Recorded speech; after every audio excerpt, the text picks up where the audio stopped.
समय बहुत कम है दोस्तों और आपको पढ़ना बहुत ज़्यादा है, तो इसलिए आपको क्या है, ज़्यादा समय देना है। और ज़्यादा समय देने के साथ साथ में आपको एक सही दिशा में और हमेशा motivate. Hello everyone, I am Divya Singh and welcome to my YouTube channel. तो कल वर्ग 3 का नोटिफिकेशन आया है सिलेक्शन टेस्ट का, और जैसा कि मैंने अपने प्रीवियस वीडियो में बताया था कि जुलाई में वर्ग 3 का नोटिफिकेशन आएगा और जहां तक पॉसिबल है कि एग्ज़ाम जो है वो अगस्त और सितंबर में होगा। तो ठीक वैसे ही आप देख सकते हैं सिलेक्शन टेस्ट का जो एडवर्टीजमेंट आया है उसमें 31 अगस्त को संभावित एग्ज़ाम डेट बताई गई है। तो उसी बारे में हम बात करते हैं, चर्चा करते हैं कि जो वर्ग 3 मुख्य परीक्षा है उसके बारे में क्या करें। तो वर्ग 3 चयन परीक्षा जो है उसको निकालने के लिए हमें एक रणनीति बनानी पड़ेगी, क्योंकि हमारे पास समय ज़्यादा नहीं है। आज 12 जुलाई हो गया है और जो पेपर है वो 31 अगस्त को है, यानी आप मान सकते हैं कि आपके पास 1.5 महीने अप्रॉक्स हैं। आपको उसी हिसाब से तैयारी करनी है और उसी हिसाब से अपना रणनीति बनाना है।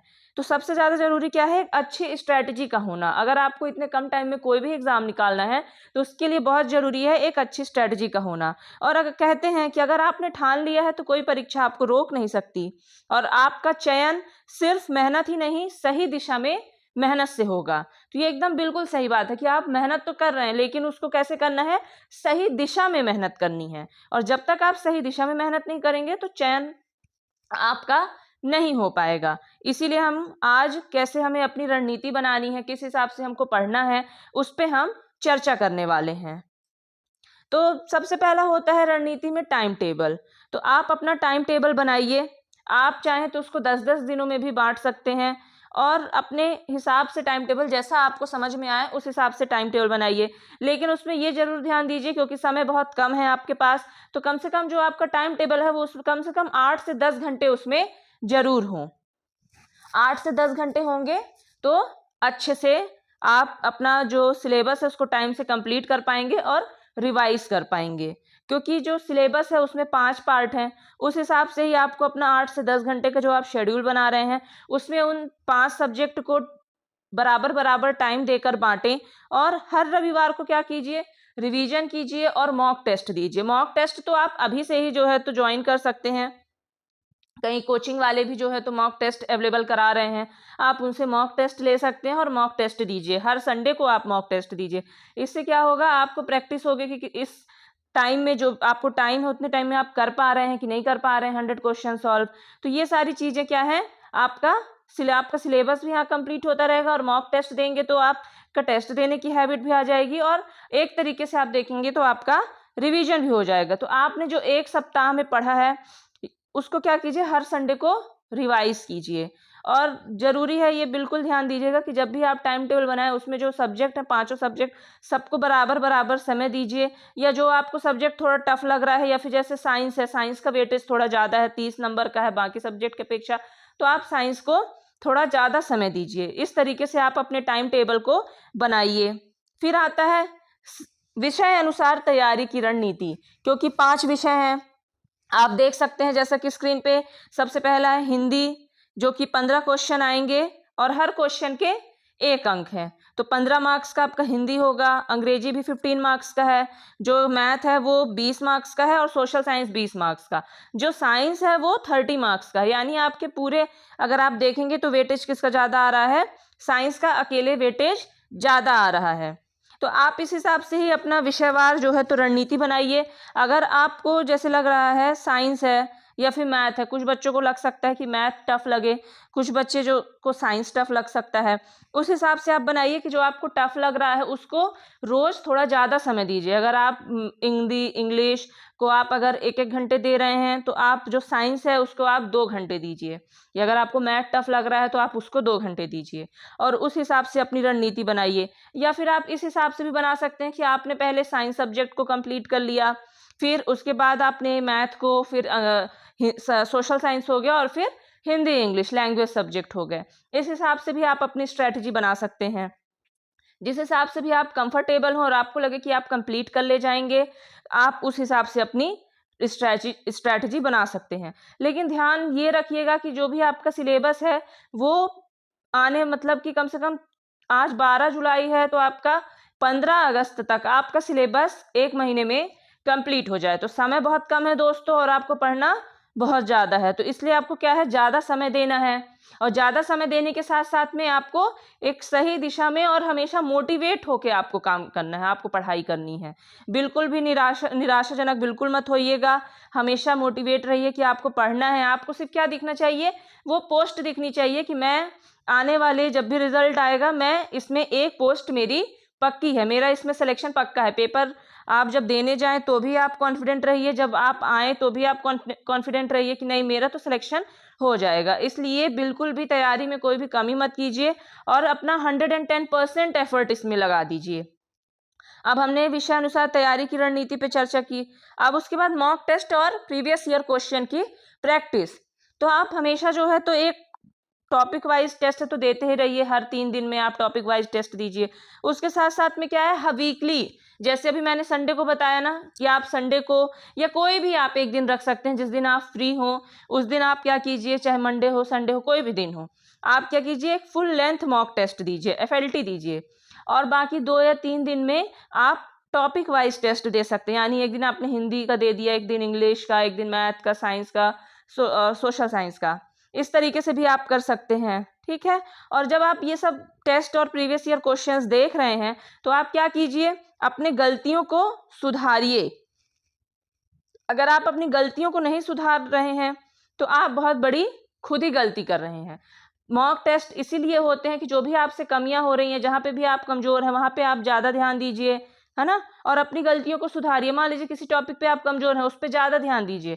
आप जब टॉपिक वाइज टेस्ट लगाएंगे तो इससे क्या होगा, आपकी कमियां पता चलेंगी। कि अगर मान लीजिए हिंदी में आपके कम मार्क्स आ रहे हैं और बाकी सब्जेक्ट में अच्छे हैं, तो आपको ये पता चलेगा कि मैं हिंदी में कमजोर हूँ, मुझे हिंदी में अभी और काम करने की जरूरत है, मुझे हिंदी अभी और अच्छे से पढ़ना है। इसीलिए बोलते हैं कि जो मॉक टेस्ट होते हैं, प्रीवियस या क्वेश्चंस होते हैं, इनका प्रैक्टिस करना किसी भी एग्जाम के लिए बहुत जरूरी होता है।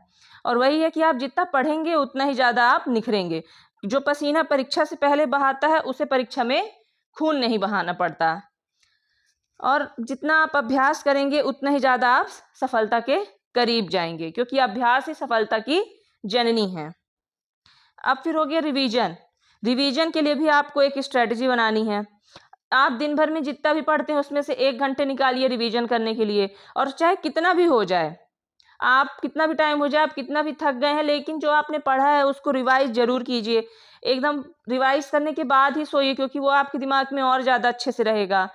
और वीकली रिवीजन कीजिए। आपने जो भी एक वीक में पढ़ा है उसको आप एक बार पूरा रिवीजन कीजिए। माइंड मैप, फ्लो चार्ट, ये सब का उपयोग कीजिए, यूज कीजिए, जिससे कि आपको और ज़्यादा हर चीज़ के बारे में याद होता जाएगा, समझ में आएगा। याद होने से ज़्यादा क्या है, समझ भी जरूरी है। आपको क्या होगा, समझ में ज़्यादा आएगा। इन सब का आप यूज कीजिए। और रिवीजन जितना ज़्यादा हो सके उतना ज़्यादा रिवीजन कीजिए, क्योंकि बार बार दोहराना ही याद रखने की कुंजी है। आपको 2 का पहाड़ा अब आप देखेंगे तो आपको, चाहे इंग्लिश मीडियम वाले होंगे इंग्लिश में याद होगा, हिंदी मीडियम वाले होंगे उनको हिंदी में याद होगा। क्यों? क्योंकि 2 का पहाड़ा जो है तो हम इतने बार याद कर चुके हैं, इतने बार उसको बचपन में हम स्कूल में इतने बार उसको याद करते हैं, दोहराते हैं, हमेशा दोहराते रहते हैं कि आज तक आप देखेंगे तो आपको जो टेबल है वो कभी भी नहीं भूलेगी। 2 से 20 तक की टेबल पहाड़ा सबको याद है। इसीलिए कहते हैं कि बार बार दोहराते रहिए। जो भी आप याद किए हैं उसको रिवाइज कीजिए, जिससे वो सारी चीज़ें क्या हैं, आपके दिमाग में पूरी तरीके से कंठस्थ हो जाएं। फिर आपने रिवीजन कर लिया। अब उसके बाद बुक्स और स्टडी मटेरियल, आप जो भी आपको लगे आप मार्केट में जाइए, आप बुक्स देखिए। यूट्यूब में कई वीडियो भी बने हैं कि किस बुक से पढ़ना चाहिए। आप सारी बुक्स को देखिए मार्केट में, दुकान में जाके। और जो भी आपको 1 या 2 बुक समझ में आ रही हैं, 1 या 2 बुक से ज़्यादा बिल्कुल मत लीजिएगा, क्योंकि अभी समय नहीं है। बिल्कुल भी आप कई बुकों में बिल्कुल मत पढ़िएगा, उसके चक्कर में आप 1 या 2 बुक लीजिए और उसी को कई बार पढ़िए। अपनी चुनी हुई किताब, आपने जो भी चुना है उसको अंत तक पढ़िए। और अगर आप जब उसको, कोई भी किताब होती है, आप जब पहली बार पढ़ेंगे तो आपको वो दिमाग के ऊपर से जाएगा, नया नया सा लगेगा अरे ये क्या लिखा, मुझे समझ में नहीं आ रहा। लेकिन जब आप उसको दूसरी बार पढ़ेंगे तो धीरे धीरे क्या होगा, समझ में आता जाएगा। और तीसरी बार पढ़ने पे वो आपके दिमाग में बैठ जाएगा जो आपने पढ़ा। चौथी बार पढ़ेंगे तो जब आप खुद सवाल देखेंगे तो क्या होगा, जल्दी से आपके माइंड में वो आंसर क्लिक करेगा, किसका आंसर ये है। और 5वीं बार अगर आपने रिवाइज कर लिया, उस बुक को पढ़ ली, तो सिलेक्शन तय हो जाएगा आपका। मैंने खुद जो है तो यही स्ट्रेटजी अपनाई थी। मैं जब पढ़ी थी मैंने एक ही बुक ली थी और क्योंकि मैं इंग्लिश मीडियम की हूँ, मैंने एक ही बुक ली थी BNB पब्लिकेशन की, और मैंने उसी बुक को कई बार पढ़ा। उसके अलावा कुछ यूट्यूब सोर्सेज भी थे जिससे मैंने पढ़ा था, बाकी बुक मैंने सिर्फ BNB पब्लिकेशन की ली थी, और जो मैंने बीएड किया था उसके नोट्स थे मेरे पास। तो आप भी कर सकते हैं, आपने भी बीएड तो अब है नहीं वर्ग 3 में, डीएड है, आपके पास डीएड के नोट्स होंगे। हालांकि अब तो पेडागोजी और ये सिलेक्शन टेस्ट में हट गया है, तो उतना ज़्यादा तो यूजफुल नहीं रहेगा। तो आप बुक प्रिफर कीजिए और बुक से पढ़िए, और अगर कुछ और चीज़ें आपको यूट्यूब में अच्छी मिलती हैं आप उसको पढ़िए, लेकिन उसी एक बुक को कई बार पढ़िए, लगातार पढ़िए। और एक कहावत है, जैसा कि आप देख सकते हैं स्क्रीन पे, जिस जड़ को बार बार पानी मिलता है वही पेड़ बनता है। अगर आपने देखे होंगे बीज लगा दिया लेकिन आप उसको पानी नहीं दे रहे हैं, बार बार उसकी केयर नहीं कर रहे हैं, तो क्या होगा, उसमें इतना अच्छा पेड़ नहीं होगा। लेकिन जिसका ज़्यादा ख्याल रख रहे हैं, बार बार पानी दे रहे हैं, खाद दे रहे हैं, सारी चीज़ें, तो क्या है, वो अच्छा पेड़ बनता है। इसी तरीके से अगर आप कोई बुक को बार बार पढ़ रहे हैं, तो वो क्या है, वो पूरी की पूरी बुक आपको पेज नंबर सहित याद हो जाएगा कि इस बुक में इस पेज नंबर पे ये लिखा हुआ है। उससे क्या होगा कि आपको पेपर में कोई भी आपको, आप जब MCQ देखेंगे 4 ऑप्शन रहेंगे ना, तो आपको 4 ऑप्शन की तो जरूरत ही नहीं पड़ेगी, आप अपने आप के माइंड में अपने आप आ जाएगा कि इसका आंसर क्या होगा। तो इसीलिए बुक्स को हमेशा एक ही किताब चुनिए और उसको अपना हमेशा लास्ट तक उसको जितने बार हो सके मैक्सिमम पढ़िए। फिर किसी भी एग्जाम के लिए या जीवन में भी, एग्जाम बस में नहीं, आपके लाइफ में भी जो अनुशासन होता है, डिसिप्लिन और मोटिवेशन, ये 2 बहुत अहम पहलू होते हैं किसी भी एग्जाम के लिए। इसके लिए क्या करना है कि अभी तो बिल्कुल 31 अगस्त तक भूल जाइए आप व्हाट्सएप, इंस्टाग्राम, फेसबुक, इनसे बिल्कुल जितनी दूरी हो सके उतनी ज़्यादा से ज़्यादा दूरी बना लीजिए सोशल मीडिया से, क्योंकि ये आधे से ज़्यादा आपका टाइम ले जाएंगे और रिटर्न में आपको कुछ नहीं मिलने वाला सिवाय डिसअपॉइंटमेंट के जब आप पेपर देने जाएंगे। इसलिए सोशल मीडिया से एकदम डिस्टेंस बना लीजिए, और हमेशा अपने माइंड में सोचिए कि एक पोस्ट मेरी है, मेरा सिलेक्शन होगा, मैं सिलेक्शन लेके रहूंगा या लेके रहूंगी, है ना। इसी के साथ में आप हमेशा ऐसा सोचेंगे, आप क्या रहेंगे, मोटिवेट रहेंगे पढ़ने के लिए। इसीलिए आप हमेशा अपना लक्ष्य यही सोचिए कि मुझे हर हाल में इस परीक्षा में अपने लिए एक पद बनाना है। और डेली कुछ ना कुछ मोटिवेशनल थॉट्स पढ़िए, कई लोग की मोटिवेशनल थॉट्स हैं, स्टोरी हैं, अगर आपको पढ़ने का मन नहीं कर रहा है तो आप इसी तरीके से कीजिए, और हमेशा याद दिलाइए खुद को कि आपने पढ़ना क्यों शुरू किया था। कई लोगों के कई सारे कारण होते हैं पढ़ने के, कई लोगों की मजबूरियां होती हैं, कुछ लोगों का सपना होता है, आप वो याद कीजिए, कुछ ना कुछ तो कारण होगा, तभी आप जो है तो पढ़ रहे हैं, वरना आप पढ़ते ही नहीं, है ना। हमेशा यही याद दिलाइए कि आप क्यों पढ़ रहे हैं, आपने ये क्यों शुरू किया था। और फिर कहते हैं जहाँ चाह वहाँ राह, और आप अपने आप को जब तक तोड़ेंगे नहीं, है ना, तब तक आपको एकदम खूब परिश्रम करना पड़ेगा, खूब मेहनत करनी पड़ेगी, तभी आपको आपकी मंजिल मिलेगी। और अगर आप लोगों को वीडियो अच्छा लगा हो तो चैनल को लाइक कीजिए, सब्सक्राइब कीजिए और शेयर कीजिए। Thank you.